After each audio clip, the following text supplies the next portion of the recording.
ვარლამ ლიბარდელიანი ვარდენ მაჯავარიანს მოუწოდებს ახალგაზრდებს შეურაცხყოფას მოაყენებს მისივე თქმით მაჯავარიანის განცხადება დებატების შესახებ ყალბია. ლიბარდელიანმა ოპონენტი სოციალურ ქსელში გავრცელებული ვიდეოს გამო გააკრიტიკა, რომელიც ქართული ოცნების ახალგაზრდული ორგანიზაციის მიერ ქვეყნის მასშტაბით გამართულ შეხვედრებს უკავშირდება. მაგუნა აბულაძე გვეტყვის უფრო მეც პირდაპირ ეთერში. კრიტიკა ოპოზიციონერმა ვარდენ მაჭავარიანმა მას შემდეგ დაიმსახურა, რაც მან სოციალური ქსელით ვიდეო მიმართვა გაავრცელა, სადაც იმ შეხვედრებზე ილაპარაკა, რომლებიც ქართული ოცნების ახალგაზრდულმა ორგანიზაციამ ჩაატარა და რომელსაც ათასობით ახალგაზრდა ესწრებოდა. დარბაზის შევსებისთვის გამოყენებული სტუდენტები ამ ეპითეტით სცადა მან შეურაცხყოფის მიყენება ადამიანებისთვის, რომლებიც კითხვებს სვამდნენ და საკუთარ მოსაზრებას გამოთქვამდნენ არაერთ თემაზე. მათ შორის პრობლემებზე. ამ შეურაცხყოფის პარალელურად მაჭავარიანი ამბობს, რომ დებატებისთვის მზად არის. არადა ეს ის მაჭავარიანია, რომელმაც ტელეკომპანია იმედზე დებატებში მონაწილეობაზე უარი თავად თქვა. არ გიფიქრიათ, რომ რეალურად არანაირი პროცესის მონაწილეები არ ხარ და მაგ შეხვედრებს გატარებენ, იმიტომ რომ დარბაზი შეავსო, მე მზად ვარ სადებატოდ და სალაპარაკოდ.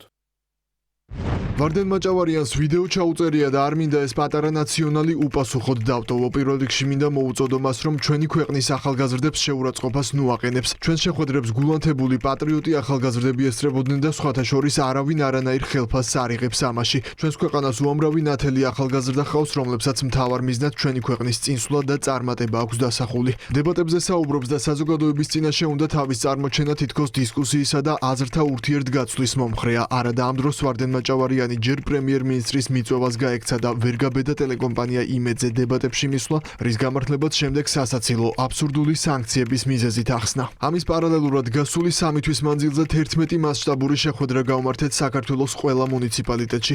ჩვენს კონფერენციებს ძალიან ბევრი განსხვავებული აზრის მქონე მოქალაქე დაესწრო, იყო ბევრი კამათი, ბევრი დაძაბული დისკუსია. თუ ვარდენ მაჭავარიანს ჩვენს ახალგაზრდულთან, მათ შორის ცოტნე ივანიშვილთან საუბარი სურდა, რომელიც ჩვენს შეხვედრებს სტუმრის სტატუსით ესწრებოდა, შეეძლო ნებისმიერ შეხვედრაზე მოსულიყო მისი პარტიის წევრებთან ერთად და გამოიხატა ნებისმიერი პოზიცია ნებისმიერ თემაზე. ცხადია, ვერც ჩვენს შეხვედრებზე მოსვლა გაბედა, რადგან ძალიან კარგად იცის არაჯანსაღი პოზიციიდან ჩვენთან, მართველი გუნდის ახალგაზრდებთან ყველანაირი კამათი მისთვის მარცხით დასრულდება. ამიტომ მიმაჩნია, რომ ყალბია ყველა მისი განცხადება, რომ აქვს მზაობა მონაწილეობა მიიღოს დებატებში. მესმის მისი რთულია ითამაშო დამოუკიდებელი პოლიტიკოსის როლი, როდესაც პირდაპირ დაკავშირებული ხარ რადიკალურ პოლიტიკურ ძალებთან და მათ გაგრძელებას წარმოადგენ.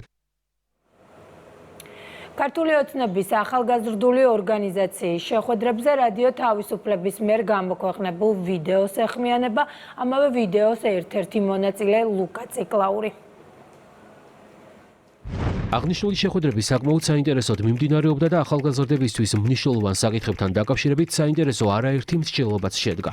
ამიტომ გადავწყვიტე კონფერენციაზე ამჯერად ჩემს მეგობრებთან ერთად მეც მივსულიყავი და ქვეყნის მმართველი ძალის ახალგაზრდული ორგანიზაციის ლიდერებთან დისკუსიაში თანატოდებთან ერთად ჩავთვლილიყავი.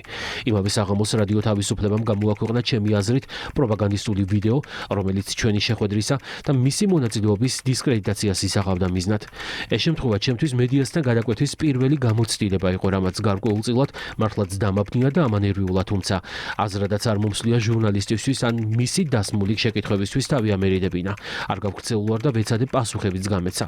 ალბათ არავის გაუკვირდება, რომ აღნიშნულმა მედია საშუალებამ ინტერვიუ დაჭრა, კადრები დაჩეხა, სათავისო კონტექსტი გამოიყვანა, ამ ფორმით გაავრცელა და ამ ქვეყანაში მაცხოვრებელი ადამიანების კონკრეტულ ნაწილს, რომლებსაც სექტანტური დამოკიდებულებები გამოარჩევთ, ჩემი თავი სალანძღავად მიუგდო. უკვე 2 დღეა არ შეწყვეტილა შეურაცხყოფა ჩემს მიმართ და ბუნებრივია, როდესაც ამას ჩემი მშობლები, ოჯახის წევრები და ახლობლები კითხულობენ, უდიდეს სტრესს და ნერვიულობას განიცდიან. საბოლოოდ კიდევ ერთხელ დავწმუნდი, რომ ამ მედია საშუალების სათავეში მყოფი ხალხი მათთვის მიუღებელი ადამიანების მორალურად განადგურების მცდელობებს ახალისებენ, ხელს უწყობენ აგრესიის გაღვივებას და სოციალურ ქსელს ამოფარებულ აგრესიულ სექტას კონკრეტულ ინდივიდებს საჯიჯგნად უგდებენ.